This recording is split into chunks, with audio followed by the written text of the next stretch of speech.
Hello everyone, मेरा नाम है कालका Singh Rajput and welcome to my channel soul preparation 24/7। Previous lecture में हम लोगों ने गांधी जी के लाइफ के मेन इवेंट्स को डिस्कस किया था जो कि हमारे इंडियन नेशनल मूवमेंट से रिलेटेड है। इस लेक्चर में भी हम लोग उसी पार्ट को कंटिन्यू करने वाले हैं और ये लेक्चर गांधी जी के जो मेन इवेंट्स जो उनके जो रहे हैं, कॉन्ट्रीब्यूशंस रहे हैं towards the attainment of national freedom और इंडियन फ्रीडम, ये उसका लास्ट लेक्चर होगा। तो आइए शुरू करते हैं आज का लेक्चर जो कि रिलेटेड है कि गांधी जी के जो इवेंट्स जो उन्होंने कार्य किया है इंडिया को आजादी दिलाने। शुरू करते हैं आज का lecture. Second round table conference, ये सेकेंड राउंड टेबल कॉन्फ्रेंस मैंने प्रीवियस लेक्चर्स में डिस्कस किया था आपसे कि जो 3 राउंड टेबल कॉन्फ्रेंसेस हुए हैं उसमें ये सेकेंड राउंड टेबल कॉन्फ्रेंस क्यों, क्योंकि इसमें गांधी जी ने पार्टिसिपेट किया है। इसमें मैंने बहुत ही शॉर्ट इंफॉर्मेशन आपको दी हुई है। राउंड टेबल कॉन्फ्रेंस के तीनों यानी कि first second third round table conferences हम लोग गांधीयन एरा के बाद डिस्कस करने वाले हैं डिटेल में, तो इसलिए मैंने यहाँ पे जो गांधी जी से रिलेटेड बात था बस उतने पॉइंट्स को रखा है। और सेकेंड राउंड टेबल कॉन्फ्रेंस था क्या, हेल्ड इन लंदन इन 1931 में सेकेंड राउंड टेबल कॉन्फ्रेंस होता है। कब से कब तक, सितंबर 7 टू दिसंबर 1 1931, ये टाइम पीरियड रहा सेकेंड राउंड टेबल कॉन्फ्रेंस का। ये second round table conference important क्यों है, क्योंकि Gandhi Irwin pact previous lecture में हम लोगों ने देखा था जिसमें गांधी इरविन पैक्ट हुआ था which was sign between Gandhi ji and Lord Irwin, जो कि उस समय वाइसरॉय हुआ करते थे इंडिया के। उनके बीच समझौता जो हुआ था गांधी इरविन पैक्ट में ये चीज मेंशन की गई थी कि गांधी जी प्लस ये जो आईएनसी है इनका पार्टिसिपेशन हमें देखने को मिलेगा in second round table conference, जो कि हमें बाद में देखने को मिलता है इन द ईयर 1931। ठीक है, गांधी जी और इंडियन नेशनल कांग्रेस दोनों ने पार्टिसिपेट किया in the second round table conference, जिसकी वजह से यहां पे मैंने इसको मेंशन किया हुआ है। इस सेकंड राउंड टेबल कॉन्फ्रेंस या सारे राउंड टेबल कॉन्फ्रेंसेस जो है फर्स्ट सेकंड एंड थर्ड, उसको हम लोग डिटेल में डिस्कस करेंगे आफ्टर दिस गांधी मेरा। ठीक है, आगे हम लोग बढ़ते हैं। ये Poona pact, one of the most important pact और pacts signed between the Indian leaders. Poona pact, ये पूना पैक्ट क्या है? इस पूना पैक्ट को एक तरीके से ऐसे समझिए कि ये एक समझौता था। समझौता किसके किसके बीच? गांधी जी और भीमराव अम्बेडकर के बीच, है ना। इस पूना पैक्ट को समझने और इस समझौते को समझने से पहले जरा सा हम लोग पीछे चलते हैं इसके बैकग्राउंड को जानने के लिए। पूना पैक्ट आखिरकार साइन ही क्यों किया गया, है ना, ये समझौता किया ही क्यों गया, तो उसको इसको समझने के लिए कम्युनल अवार्ड अगस्त 6 1932 को हमें समझना पड़ेगा। ये कम्युनल अवार्ड क्या है? कम्युनलाइज करके जो ब्रिटिशर्स की जो सबसे बढ़िया रणनीति रही थी कि फूट डालो और राज करो, जिसके मतलब जिस चीज का एक उदाहरण हमें देखने को मिलता है इन द ईयर 1909 और फिर 1919, जहां पे गवर्नमेंट ऑफ इंडिया 1909 में मुस्लिम्स को सेपरेट इलेक्टोरेट दिया गया था और 1919 के जो है गवर्नमेंट ऑफ इंडिया एक्ट आता है, उसमें जो है क्रिश्चियंस, इंडो क्रिश्चियंस, यूरोपियंस और एज वेल एज सिख, इन सबको सेपरेट इलेक्टोरेट्स दिया गया, जिससे जो है वो कम्युनली इंडिया और बढ़ते चला जा रहा था। यहां पे भी यही कम्युनल अवार्ड एक तरीके से अगस्त 6 1932 ये डिक्लेयर किया by the then prime minister of England Ramsay MacDonald. ये अगस्त 6 1932 को ये कम्युनल अवार्ड डिक्लेयर किया जाता है by Ramsay MacDonald who was the prime minister of England at that time. इस कम्युनल अवार्ड में लिखी रहती है एक ऐसी बात जो इंडिया को और बांटने में साथ देने वाली थी ब्रिटिशर्स का, जिसमें ये लिखा हुआ था कि provided separate electorates to depressed classes, और इसकी वकालत की थी भीमराव अम्बेडकर ने, जिसकी वजह से हमें पूना पैक्ट में एक पार्टी भीमराव अम्बेडकर देखने को मिलती है ना। 1931 सेकेंड राउंड टेबल कॉन्फ्रेंस में ये बात डिप्रेस्ड क्लासेस के लिए सेपरेट इलेक्टोरेट प्रोवाइड करना, पृथक निर्वाचक मंडल, इसी को सेपरेट इलेक्टोरेट्स को पृथक निर्वाचक मंडल कहते हैं। तो पृथक निर्वाचक मंडल की जो डिमांड की थी भीमराव अम्बेडकर ने in the second round table conference which got accepted in 1932 and which was reflected by the communal award August which was issued on August 6 1932। इसमें यही बात की गई थी कि डिप्रेस्ड क्लासेस जो एससी एसटी और जिस तरीके से जो लोअर कास्ट है इस सोसाइटी के, उनको सेपरेट इलेक्टोरेट्स दिया जाएगा, जिसमें जो है उनकी सीट्स को रिजर्व किया जाएगा और उन सीट्स पे इलेक्ट होने वाले जो लोग हैं उनकी भी इलेक्शन करने के लिए सेपरेट इलेक्टोरेट जो कि डिप्रेस्ड क्लासेस के ही होंगे, ये इसमें बोला गया था कम्युनल अवार्ड में। इस चीज को जो है गांधी जी भाग जाते हैं कि मतलब ये और इंडिया को और तोड़ने की बात हो रही है। भाई आपने मुस्लिम्स को सेपरेट इलेक्टोरेट का दर्जा दे ही दिया है, सिख को मुस्लिम्स को 1909 के अनुसार दे दिया था, गवर्नमेंट ऑफ इंडिया एक्ट 1909, जो प्रीवियस लेक्चर्स में हम लोग ये डिस्कस कर चुके हैं, बस यहाँ पर रेफरेंस दे रहा हूँ। 1919 में इंडो क्रिश्चियंस, यूरोपियंस, सिख, इनको भी कम्युनलाइज करके तोड़ दिया आपने, भारत से अलग एक तरीके से कर दिया। और 1932 में अब डिप्रेस्ड क्लासेस को भी और तोड़ने की फर्दर बात हो रही थी, जिसमें ठनाठनी हो गई महात्मा गांधी और भीमराव अम्बेडकर में। The difference of opinion between Gandhi ji and Bhimrao Ambedkar led to the signing of Poona pact. Gandhi ji इस ओपिनियन के थे कि भाई जो है सोसाइटी को एक तरीके से रिफॉर्म करना पड़ेगा, कि जो है लोगों को अपने विचार बदलने पड़ेंगे, जो उनके विचार थे for the lower caste section या lower section of the society से। बट भीमराव अम्बेडकर जी अलग तरीके से सोचते थे। उनका ये मानना था कि जब हमारे पास कुछ पावर होगी तो रिस्पेक्ट अपने आप चली जाएगी, है ना। जो ये हम लोगों को कोई बात छुपी नहीं है कि किस तरीके से लोअर कास्ट को लोग पिछले जमाने में ट्रीट किया करते थे, ठीक है। तो ये भीमराव अम्बेडकर का ये ओपिनियन था कि अगर हाथ में आपके पावर है तो आपकी इज्जत ज्यादा होगी। तो इसीलिए ये जो है सेपरेट इलेक्टोरेट्स की डिमांड कर रहे थे, कौन? भीमराव अम्बेडकर। और गांधी जी इसके खिलाफ थे, जिससे एक तरीके से ठनाठनी का माहौल हो गया दोनों में। और पूना पैक्ट एक तरीके से इसी तनाव भरे जो माहौल था, जो क्रिएट हो गया था इंडिया में बिटवीन भीमराव अम्बेडकर, जो कि एक डिप्रेस्ड क्लासेस को एक तरीके से रिप्रेजेंट कर रहे थे, और गांधी जी तो बहुत बड़े लीडर थे ही। इस तनावपूर्ण मतलब जो है सिचुएशन हो गई थी, इसको रिजॉल्व करने के लिए पूना पैक्ट साइन किया गया। पूना पैक्ट साइन कब किया गया है? सितंबर 24, 1932। ये सितंबर 24, 1932 में जब ये साइन हुआ तो उस समय जो है गांधी जी जेल में थे। और पूना पैक्ट की शर्तों में क्या रखा गया कि जो कम्युनल अवार्ड की शर्तें थी कि जो है डिप्रेस्ड क्लासेस को सेपरेट इलेक्टोरेट्स प्रोवाइड कर दिया जाएगा, और जो है मतलब सेपरेट इलेक्टोरेट्स प्रोवाइड कर दिया जाएगा, जिसको काउंटर करने के लिए जो है गांधी जी ने एक नया मतलब पूना पैक्ट में कंडीशन ये रखी कि सेपरेट इलेक्टोरेट्स तो आपको नहीं मिलेंगे, है ना, यानी कि डिप्रेस्ड क्लासेस को सेपरेट इलेक्टोरेट्स तो नहीं मिलेगी, हालांकि उनका जो सीट रिजर्व्ड है in the legislative councils and legislative assemblies उसको बढ़ा दिया जाएगा। ये जो मैंने लिखा हुआ है 147 इज ग्रेटर देन 80 का मतलब यही है। ये 80 सीट्स कम्युनल अवार्ड, यानी कि एक तरीके से ब्रिटिश गवर्नमेंट ऑफर कर रही थी 80 seats to the depressed classes plus ये सेपरेट इलेक्टोरेट्स, है ना। 80 seats plus separate electorates British government offer कर रही थी। और गांधी जी ने जो पूना पैक्ट में काउंटर ऑफर दिया भीमराव अम्बेडकर को, दैट वाज 147 सीट्स का, 147 सीट डिप्रेस्ड क्लासेस की रिजर्व कर दी जाएंगी, बट कोई सेपरेट इलेक्टोरेट नहीं होगा, ज्वाइंट इलेक्टोरेट होगा, जिसमें सब एक दूसरे को वोट कर सकेंगे, ठीक है। तो ये आई होप ये समझ में आ गया होगा पूना पैक्ट किस तरीके से परसुएट किया गांधी जी ने भीमराव अम्बेडकर को, और एक तरीके से ये भी किया कि फेयर रिप्रेजेंटेशन ऑफ डीसी, यानी कि depressed classes in the public services, जो सरकारी जो है कामकाज होते थे उसमें भी ये पूना पैक्ट के तहत ये जो समझौता हुआ था गांधी जी और अम्बेडकर में, ये जो है एक तरीके से ये बात मतलब तालमेल में बिठाई गई कि जो है जो पब्लिक सर्विस जो है मतलब ये जो सरकारी काम है उसमें आप लोग का, यानी कि एक तरीके से डिप्रेस्ड क्लास का भी जो नंबर्स है, एक तरीके से जो काम करने के लोग हैं उनको भी बढ़ाया जाएगा, ठीक है। अब यहां मैंने दो चीजें लिखी हुई हैं, इसको बहुत ध्यान से समझिएगा। लेकिन ये मैंने लिखा हुआ है sign between Gandhi ji and Bhimrao Ambedkar, यानी कि ये जो पूना पैक्ट है जनरली ऐसा ही समझा जाता है कि जो है गांधी जी और भीमराव अम्बेडकर के बीच में साइन हुआ था, बट उसमें एक बहुत बड़ा कैच कि ये कौन है भाई? ये ट्रिपल एम एक मॉडरेट लीडर थे, हमारे बहुत बड़े लीडर है मदन मोहन मालवीय, बीएचयू के संस्थापक भी रहे हैं, है ना। तो मदन मोहन मालवीय का नाम यहाँ पे क्यों है under the Poona pact? Madan Mohan Malaviya का नाम यहाँ पे इसलिए है क्योंकि चूंकि हम लोग जानते हैं कि जो है गांधी जी और भीमराव अम्बेडकर के बीच में ये पूना पैक्ट साइन हुआ है, बट गांधी जी उस समय जेल में बैठे थे, या एक तरीके से जेल में उनको मतलब रखा गया था, और गांधी जी के बिहाफ पे जो सिग्नेचर्स अपेंड किए गए हैं on this Poona pact document, that was of Madan Mohan Malaviya. तो इस चीज को कभी कंफ्यूज होने की जरूरत नहीं है। इन जनरल हम लोग यही पढ़ते हैं कि गांधी जी और भीमराव अम्बेडकर के बीच में समझौता हुआ, साइन हुआ, पूना पैक्ट साइन हुआ, बट जो सिग्नेचर है वो मदन मोहन मालवीय का है, क्योंकि उस समय गांधी जी जेल में थे, ठीक है। तो आई होप ये पूना पैक्ट आपको समझ में आ गया होगा। आगे हम लोग बढ़ते हैं इंडिविजुअल सत्याग्रह पे। ये इंडिविजुअल सत्याग्रह, इसके पीछे जो है, इसको जानने से पहले आप ये समझ लीजिए कि इसके बैकग्राउंड या इंडिविजुअल सत्याग्रह नाम से क्लियर हो रहा है कि इंडिविजुअल यानी कि एक कोई आदमी है ना, या अकेले एक तरीके से सत्याग्रह करना।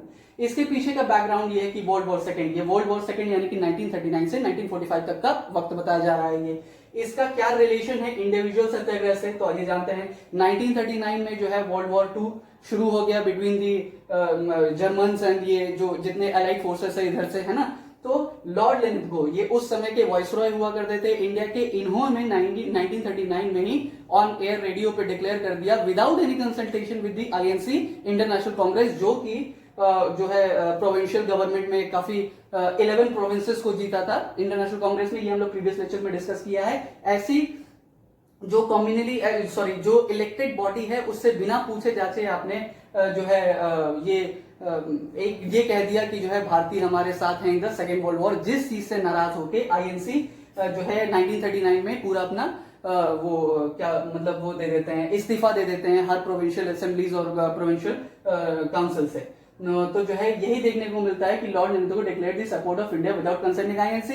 इंडियन नेशनल कांग्रेस से आपने कंसल्ट किया नहीं, किसने? लॉर्ड लिनथगो, जो समय के वाइसरॉय थे इंडिया के, और ये कह दिया कि इंडियंस हमारे साथ में है। जिसका बुरा लग जाता है इंडियन नेशनल कांग्रेस को, और जो इंडियन नेशनल कांग्रेस एक तरीके से साथ छोड़ देती है। और फिर उसके बाद से ये ऑगस्ट ऑफर, ये ऑगस्ट ऑफर क्या है? अब चूंकि स्थिति ये जो है इन लोग की खराब हो रही थी, ब्रिटेन जो मतलब जो अलाइड फोर्सेस थे इनकी स्थिति खराब हो रही थी अगेंस्ट द जर्मन्स, तो परसुएड किया जा रहा था इंडिया को कि किस तरीके से, किसी भी तरीके से आप मतलब जो ब्रिटेन के ऊपर ये दबाव बनाया जा रहा था कि किसी भी तरीके से आप भारत को शामिल कीजिए अपने साथ, यानी कि वर्ल्ड वॉर 2 में शामिल कीजिए भारत को। तो इस चीज को काउंटर करने के लिए लॉर्ड लिनथगो ऑगस्ट ऑफर लेके आते हैं इन द ईयर 1940, अगस्त 8 1940। ये एक तरीके से ऑगस्ट ऑफर दिया गया, मतलब ऑफर दिया गया इंडियन ये जो लीडर्स है, इंडियन नेशनल कांग्रेस के जो लीडर्स है, उनको ये ऑफर दिया गया कि आप डोमिनियन स्टेटस का ऑफर दिया गया कि आप डोमिनियन स्टेटस ले लीजिए। और डोमिनियन स्टेटस मैंने प्रीवियस लेक्चर्स में डिस्कस किया आप लोग के साथ, एक तरीके से सेमी गवर्नमेंट होती है जहां पे जो मोस्ट इंपॉर्टेंट जो डिसीजंस होते हैं वो दूसरी पार्टी लेगी आपकी, जो यानी कि जो गवर्न कर रही है आपको, और छोटे मोटे डिसीजंस आप लेंगे, है ना। तो डोमिनियन स्टेटस की मतलब जो है ऑफर दिया कि आपको डोमिनियन स्टेटस प्रोवाइड कर देंगे, अभी फिलहाल आप हमारा साथ दीजिए, जिसको जो है आईएनसी ने रिजेक्ट कर दिया। इंडियन नेशनल कांग्रेस ने अगस्त ऑफर को रिजेक्ट कर दिया, ये हमें देखने को मिलता है। और उसके बाद से इस ऑफर को रिजेक्ट करने के बाद महात्मा गांधी जो हैं ये आईएस यानी कि इंडिविजुअल सत्याग्रह शुरू कर देते हैं। ये एक तरीके से विरोध जताना कि जो है हमें डोमिनियन स्टेटस नहीं, हमें कंप्लीट फ्रीडम चाहिए, पूर्ण स्वराज। 1929 का जो इंडियन नेशनल कांग्रेस की जो मीटिंग हुई थी उसमें ही डिक्लेयर कर दिया गया था। तो इंडियन नेशनल कांग्रेस का ये कहना था कि पूर्ण स्वराज से नीचे तो हमें कुछ बात ही नहीं करनी। तो डोमिनियन स्टेटस एक तरीके से अगस्त ऑफर को रिजेक्ट कर दिया गया और इंडिविजुअल सत्याग्रह शुरू कर दिया, जिसमें पहले 3 सत्याग्रही आपको देखने को मिलते हैं, आचार्य विनोबा भावे, जवाहरलाल नेहरू और ब्रह्मदत्त। ये जो है ये फर्स्ट 3 सत्याग्रही थे जो मतलब इंडिविजुअल सत्याग्रह का पार्ट बने, और उनको तुरंत ही 1-2 दिन बाद अरेस्ट कर लिया गया। और उसके बाद से हमें देखने को मिलता है ये दिल्ली चलो आंदोलन, ये जो बहुत ही फेमस दिल्ली चलो जो है ये है कि मतलब ये जो आंदोलन है ये इंडिविजुअल सत्याग्रह के ही टाइम पे हो रहा था कि इनको अरेस्ट कर लिया गया। और जो लोग थे जिस तरीके से सत्याग्रही थे जो मार्च कर रहे थे टुवर्ड्स दिल्ली, यही नारा देके कि दिल्ली चलो आंदोलन। तो ये रहा आपका इंडिविजुअल सत्याग्रह, क्या उसका बैकग्राउंड था, क्या कैसे क्या इंडिविजुअल सत्याग्रह था, ये आई होप आपको समझ में आ गया होगा। ठीक है, आगे हम लोग बढ़ते हैं। तो क्विट इंडिया मूवमेंट यानी कि भारत छोड़ो आंदोलन, ये जो है ये एक बहुत ही बड़ा मूवमेंट रहा through out the Indian history, जो एक तरीके से काफी रियलाइज कर लिया ब्रिटिशर्स ने। मैंने ये अंत में ये बात लिखी हुई है कि जो है अब इंडिया गवर्नेबल मतलब नहीं, इसको जबरदस्ती गवर्न नहीं किया जा सकता है। कैसे क्या ये हुआ ये हम लोग डिस्कस करते हैं। क्विट इंडिया मूवमेंट, इसके पीछे का बैकग्राउंड क्या है? Failure of Cripps mission. Cripps mission क्या, जो 1942 में स्टैफोर्ड क्रिप्स के जो under the chairmanship of Stafford Cripps जो क्रिप्स मिशन बना था, इंडिया में आया और किस तरीके से परसुएट फिर से वही करना चाह रहे थे कि जो है भारतीय हमारा साथ देंगे, और जो है एक तरीके से और आपको डोमिनियन स्टेटस और कई चीजें मतलब जो है ऑफर की गई। बट फिर से इसको इस क्रिप्स मिशन के ऑफर को रिजेक्ट कर दिया गया बाय द आईएनसी। तो इसीलिए फेलियर ऑफ क्रिप्स मिशन लिखा गया है कि क्रिप्स मिशन के फेल होने के बाद ही क्विट इंडिया मूवमेंट, भारत छोड़ो आंदोलन शुरू कर दिया गया था। इसके और क्या रीजंस रहे हैं? Ban on INC, Indian National Congress को एक तरीके से इलीगल कमिटी या इलीगल जो है गवर्नमेंटल ऑर्गेनाइजेशन डिक्लेयर कर दिया गया था बाय द ब्रिटिश गवर्नमेंट, और इसके एसेट्स हर एक चीज को सीज कर दिया गया था, सारे लीडर्स को उठा लिया गया था, मतलब जेल में बंद कर दिया गया था, ऐसा कहने का मतलब, और बैन कर दिया गया था, डिसरप्ट कर दिया गया था पूरे इंडियन नेशनल कांग्रेस को। ठीक है, इसमें हमें क्या देखने को मिलता है कि लॉन्च, ये कब लॉन्च, ये लॉन्च हुआ इंडियन नेशनल कांग्रेस के द्वारा। इंडियन नेशनल कांग्रेस ने क्विट इंडिया मूवमेंट को लॉन्च किया, और इसको लीड किसने किया या हेड कौन थे? None other than Mahatma Gandhi. अगस्त 9, 1942, वेरी इंपॉर्टेंट डेट, इस दिन क्विट इंडिया मूवमेंट को लॉन्च किया गया, और किसने लीड किया उसको? तो महात्मा गांधी। ठीक है, ऑल्सो नोन एज अगस्त क्रांति। अगस्त क्रांति क्यों? क्योंकि जो है अगस्त के महीने में एक तरीके से शुरू हुई थी, तो अगस्त क्रांति इसका नाम भी पड़ जाता है। ठीक है, आगे हम लोग बढ़ते हैं। वेरी इंपॉर्टेंट, गांधी जी ने कौन सा स्लोगन दिया है क्विट इंडिया मूवमेंट में? डू और डाई। ये सबने सुना है, करो या मरो, एक तरीके से गांधी जी का ये स्लोगन था क्विट इंडिया मूवमेंट के दौरान। ये कई बार एग्जाम में पूछा गया है कि गांधी जी ने कौन सा जो है स्लोगन दिया था क्विट इंडिया मूवमेंट में, या डू और डाई किसने बोला था। इस तरीके से क्वेश्चंस बात के ऊपर मतलब क्वेश्चंस फ्रेम किए जा सकते हैं। गांधी जी इंस्ट्रक्शंस टू ये सेट ऑफ पीपल्स हैं, ये बहुत इंपॉर्टेंट है, इसको समझिए, मतलब कैसे क्या हो रहा है। गवर्नमेंट ये इंस्ट्रक्शंस, यानी कि अब जैसे कि कई बार हम लोगों ने जो है प्रीवियस लेक्चर्स में अपने देखा था कि गांधी जी सत्याग्रह करते थे, उसी में बीच में कुछ छुटपुट वायलेंस हो जाता था, और जिसके वजह से चीजें रोकनी पड़ती थी, मतलब वो हो जाता था। तो इस समय जो है गांधी जी ने इंस्ट्रक्शंस प्रोवाइड किए सबको कि क्या क्या आपको करना है ना। तो उस सीरीज में हम लोग देखते हैं गवर्नमेंट सर्वेंट्स को। गवर्नमेंट सर्वेंट्स यानी कि गवर्नमेंट एम्प्लॉइज जो ब्रिटिश गवर्नमेंट के लिए काम कर रहे हैं, इंडियन पीपल जो ब्रिटिश गवर्नमेंट में के लिए काम कर रहे हैं। गवर्नमेंट सर्वेंट से ये उन्होंने बोला कि आप जॉब मत छोड़िए, है ना, कि आप अपना आर्थिक नुकसान मत कीजिए, आप अपनी जॉब मत छोड़िए, बट लॉयल रहिए किससे? आईएनसी से, यानी कि इंडियन नेशनल कांग्रेस से। आप लॉयल्टी थोड़ी आपकी जो है इंडियन नेशनल कांग्रेस से होनी चाहिए, बट अपना इकोनॉमिकली नुकसान न करा लीजिए, अपनी जॉब मत छोड़िए। किसको कहा? ये गवर्नमेंट सर्वेंट्स को कहा। सोल्जर्स के लिए क्या कहा? सोल्जर्स के लिए ये कहा कि आप आर्मी में बने रहिए, बट साथ हमारा दीजिए, या एक तरीके से जिस तरीके से एक देखा जाए कि वॉलेंटली क्रश कर दिया जाता था किसी भी मूवमेंट को और चीजों को, वो गांधी जी ने इनसे रिक्वेस्ट करी कि आप गवर्नमेंट, एक तरीके से आर्मी भी क्या गवर्नमेंट ही एम्प्लॉय है, तो आप जो है अपने पोस्ट पे बने रहिए, बट जो है हमारा साथ दीजिए एक तरीके से। ठीक है, आगे हम लोग बढ़ते हैं पेजेंट्स। ये पेजेंट्स यानी कि फार्मर्स को क्या इन्होंने इंस्ट्रक्शन प्रोवाइड की? पेजेंट्स को इन्होंने ये कहा कि जो है आप एक काम करो, जो है उनको टैक्स देना, यानी कि उन लैंडलॉर्ड्स को टैक्स देना जो आपके प्रति संवेदनशील हैं, या एक तरीके से समझा जाए कि जो ब्रिटिश गवर्नमेंट के प्रति एक तरीके से उनका मतलब वो दूसरा एक, जैसे कि असंवेदनशील, ऐसे एक तरीके से समझ सकते हैं, जो ब्रिटिश गवर्नमेंट से नफरत करते हो उनको आप टैक्स दीजिएगा, या उनको आप अपना राजस्व पहुंचाइएगा। किसको कहा था? ये पेजेंट्स को कहा था। स्टूडेंट से क्या उन्होंने मतलब गुहार लगाई? स्टूडेंट से उन्होंने ये कहा कि जो है आप गवर्नमेंट स्कूल्स छोड़ दीजिए, या जो है अगर आप कॉन्फिडेंट है अपने पढ़ाई को लेके तो गवर्नमेंट स्कूल्स को आप छोड़ दीजिए। ठीक है, बढ़ते हैं। प्रिंसेस को इन्होंने क्या दिया कि इंस्ट्रक्शन दिया कि जो प्रिंसेस यानी कि जो प्रिंसली स्टेट्स के जो प्रिंस हुआ करते थे, उनको क्या इन्होंने इंस्ट्रक्शन दिया कि आप जो है अब अपनी जो सॉवरेनिटी ऑफ द पीपल है ना, जो लोग आपसे जो आपकी जो अधीनता होनी चाहिए, आप लोगों की अब स्वीकार कर लीजिए कि आप लोगों के अधीन।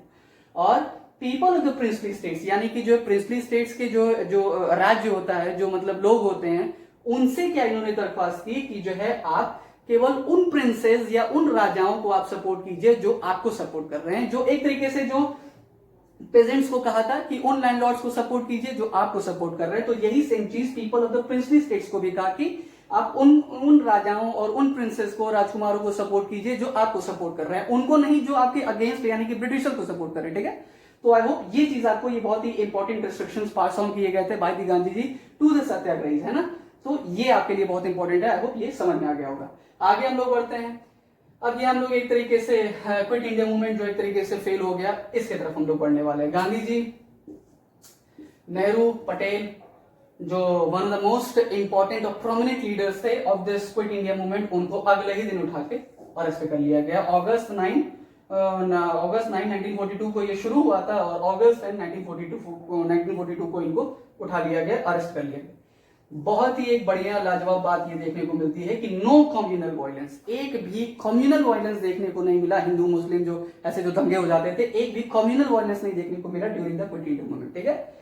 Indian bureaucracy did not support the movement, ये एक थोड़ा सा ड्रॉबैक रहा इसके, या एक रीजन रहा कि क्यों क्विट इंडिया मूवमेंट फेल हो गया। इंडियन ब्यूरोक्रेसी जो एक तरीके से जो बहुत ही हाईली क्वालिफाइड लोग थे, जैसे कि सी राजगोपालचारी ने सपोर्ट नहीं किया इसको, इन्होंने तो आईएनसी से इस्तीफा तक दे दिया था। जो सी राजगोपालचारी हैं उन्होंने इंडियन नेशनल कांग्रेस से इस्तीफा दे दिया था, क्योंकि जो है जो डिमांड कर रहे थे क्विट इंडिया मूवमेंट में आईएनसी की, जो है भारत छोड़ो और जो है स्वतंत्र बनाओ, वो उसके अगेंस्ट सी राजगोपालचारी, तो उन्होंने इंडियन ब्यूरोक्रेट जो बहुत बड़े बड़े जो है लर्नड पीपल थे, उन्होंने साथ नहीं दिया एक तरीके से। एंड इवन देखने को मिले तो मुस्लिम लीग ने भी साथ नहीं दिया, क्योंकि मुस्लिम लीग ये चाहती थी कि जो है ये ब्रिटिशर्स, मुस्लिम लीग ये तो चाहती थी कि भारत फ्री हो, बट ये भी चाहती थी कि भारत तब तक फ्री ना हो जब तक बंटवारा ना हो जाए, एक तरीके से कि ब्रिटिशर्स जाएं बट बिना बंटवारा किए ना जाए ब्रिटिशर्स। तो एक तरीके से मुस्लिम लीग ने भी सपोर्ट नहीं किया। हिंदू महासभा जो हुआ करती थी उस समय, उन्होंने भी क्विट इंडिया मूवमेंट को सपोर्ट नहीं किया, जिसके वजह से ये कुछ और रीजंस हैं जिसके वजह से क्विट इंडिया मूवमेंट एक तरीके से फेल हो जाता है अपने ऑब्जेक्टिव्स को अचीव करने में। आगे हम लोग बढ़ते हैं तो गांधी जी वॉज रिलीज इन 1944। 1942 का अरेस्ट किया हुआ, अगस्त ऑफ 1942 का रिलीज किया गया, अरेस्ट किया गया गांधी जी को 1944 में। इनकी तबियत खराब होने लगती है क्योंकि ये 21 डेज आमरण अनशन पे बढ़ जाते हैं, फास्ट टिल डेथ जो है ये जो है बढ़ जाते हैं ना, ये 21 डेज के फास्ट पे, और जो है जिसमें इनकी तबियत काफी बिगड़ जाती है, जिसके वजह से मेडिकल रीजंस की वजह से 1944 में गांधी जी को रिलीज कर दिया जाता है। आगे हमें देखने को मिलता है कि end of the movement in 1944। 1944 में अनफॉर्चुनेटली क्विट इंडिया मूवमेंट अपने अंजाम पे पहुंचने के पहले ही एक तरीके से खत्म हो जाता है, ठीक है।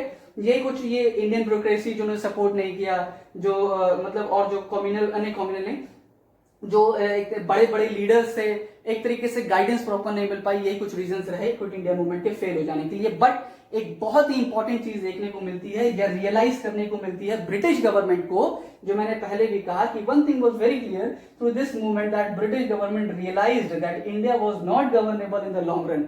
ये चीज बहुत ही एक इंपॉर्टेंट एक साइकोलॉजिकल इंपैक्ट डाल दिया ब्रिटिशर्स के ऊपर कि अब जो है इंडिया जबरदस्ती गवर्न करने लायक नहीं रही। आज जो है इसको लॉन्ग रन में ब्रिटिश गवर्नमेंट इसको गवर्न नहीं कर सकती, यानी कि 1944 में इस चीज को रियलाइज किया और 1947 जो कि लॉन्ग रन एक तरीके से कहा बनाई 2-3 सालों में हमारा भारत देश आजाद हो गया। और ये रहा आपका quit India movement. I hope ये चीज आपको समझ में आ रही होगी कि वेरी इंपॉर्टेंट, बहुत इंपॉर्टेंट टॉपिक है इंडियन हिस्ट्री का। ये इंडियन नेशनल मूवमेंट का एक बहुत इंपॉर्टेंट टॉपिक है जिसमें गांधी जी की हमें इन्वॉल्वमेंट देखने को मिलती है, या हम लोग गांधी नेरा पढ़ रहे हैं जिसकी वजह से ये।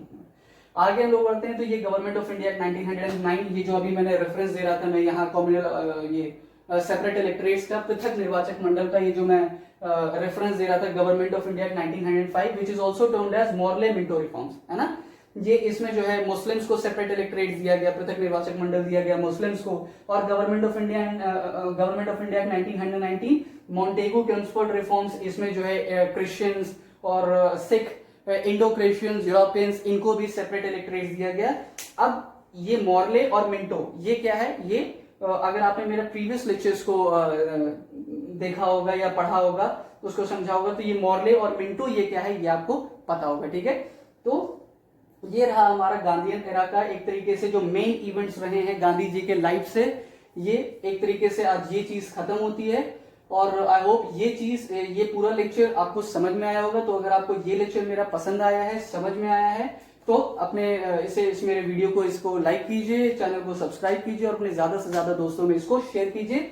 और कुछ और अगर जो है कोई कमी रह गई हो या कोई चीज आपको एक्स्ट्रा कुछ जाननी हो या पूछनी हो तो जरूर इसको इस मेरे वीडियोस पे कमेंट किया करें, जिससे मुझे और पता लग सके कि आप लोग और क्या चाहते हैं थ्रू आउट दिस डिस्कशंस, है ना। तो I'll take you leave. Take care. पढ़ते रहिए।